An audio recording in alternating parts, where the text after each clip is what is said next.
Hello. My name is Amelia Earhart. You might have heard of me. I'm pretty special in the world of aviation. Aviation is a fancy word for flying an aircraft, and that's exactly what I did. Would you like to hear my story? Well, fasten your seatbelts and prepare for takeoff. I was born on the 24th of July, 1897, in a city called Aviation. That's in Kansas, which is one of the states in the United States of America. My first name, Amelia, was the name of my mom and my grandma, so things could get a little confusing around the dinner table. Most of my family called me Mealy, and they called my sister Pidge, even though her name was really Grace, and that wasn't confusing at all. Do you know what was great about our mom? She didn't think that little girls had to be prim and proper, like lots of other people did at the time. She never made us wear dresses or frilly clothes. Instead, she let us wear bloomers, which were a bit like really baggy trousers.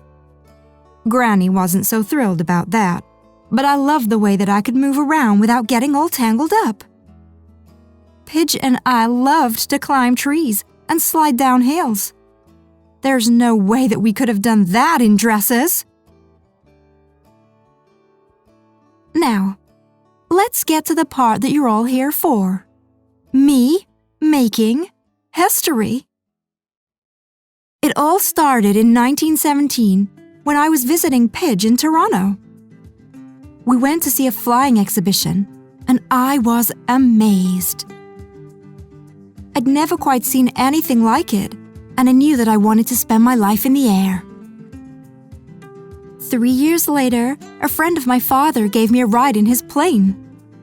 By the time that we'd got 100 meters off the ground, I knew that I needed to fly an aircraft myself. I worked lots of different jobs so that I could save up the money for flying lessons. I was a photographer, a truck driver, and I worked for a telephone company. At long last, I had saved up the $1,000 that I needed.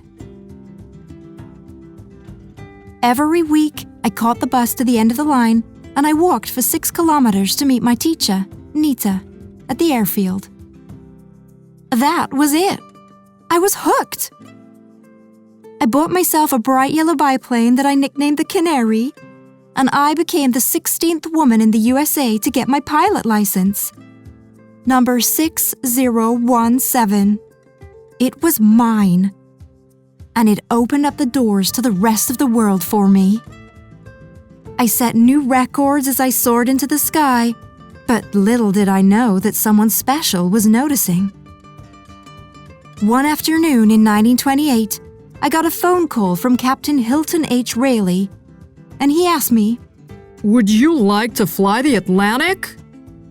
Other women had been asked to take part, and they'd all decided it was too dangerous, but this adventure was my wildest dream. Of course, I said yes. But it wasn't really what I'd imagined it would be. Yes, I might have been on the plane, and yes, I might have crossed the Atlantic, but I was never allowed to fly the plane.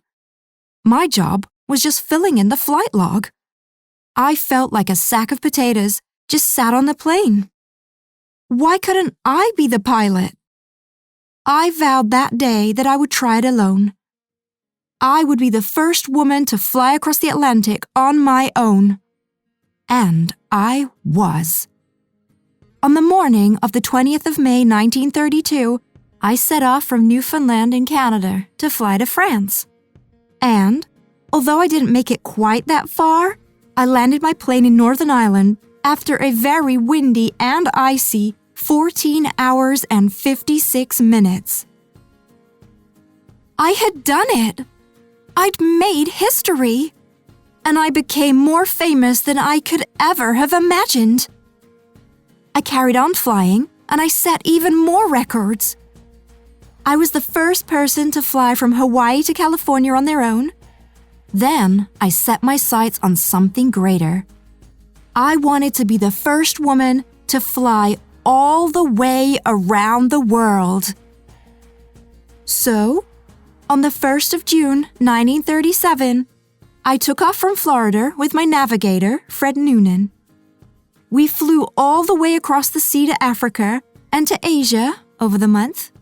But, sadly, this is where my story today ends. Only I know what happened next, and I think I'll keep it a secret for now.